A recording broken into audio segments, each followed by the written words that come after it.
Bayangin aja, ada 8.400 orang jemaah haji reguler yang udah nunggu 14 tahun lebih. 14 tahun bro, bukan 14 hari. Mereka tiap tahun cuma bisa pasrah lihat nama nggak dipanggil. Sabar, doa, nabung, nahan diri. Harapannya satu, bisa berangkat ke tanah suci buat nutup hidup dengan ibadah paling agung.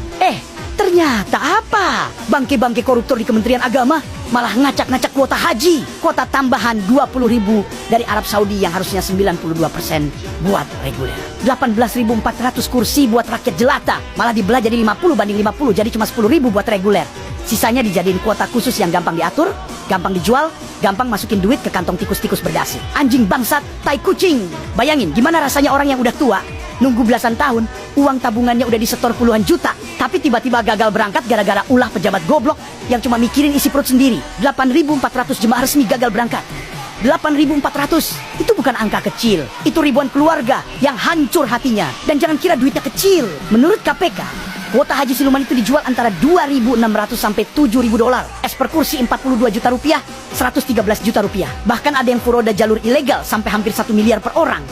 Gila nggak tuh? Jadi ibadah suci yang harusnya murni malah dijadiin bisnis haram paling menjijikan. KPK juga udah bilang jelas, ini korupsi gila-gilaan. Kerugian umat dan negara ditaksir lebih dari 1 triliun rupiah. 1 triliun, cok! Duit segede itu ludes cuma karena kerakusan manusia.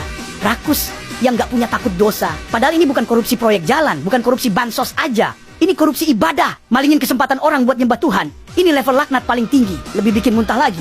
Kasus ini udah naik penyidikan. Beberapa pejabat dicekal, termasuk mantan Menak Gus Yakut sama orang-orangnya, plus pemilik biro travel. Tapi apa? Sampai sekarang belum ada tersangka resmi. Buset dah, rakyat udah ngamuk, KPK udah beberin. Fakta, 8.400 orang udah jadi korban, tapi pelakunya masih bisa tidur. Enak di kasur empuk. Bangkai sistem hukum negeri ini lemes kayak kerupuk kena kuah. Korupsi kuota haji ini bukan sekadar maling duit. Ini maling doa, maling harapan, maling ibadah. 8.400 jemaah yang harusnya bisa berangkat tahun 2024 dipaksa antre lagi entah sampai kapan. Sementara oknum-oknum itu dapat untung ratusan juta sampai miliaran per kepala. Bangsat! Negara ini makin lama bukan cuma dijarah uangnya, tapi juga dijarah kesucian umatnya. Kalau ada dosa paling keji, mungkin inilah contohnya. Ngejual ibadah demi isi perut. Dan kalau rakyat diam aja, jangan heran nanti kuota tahun depan pun jadi ladang bisnis haram lagi.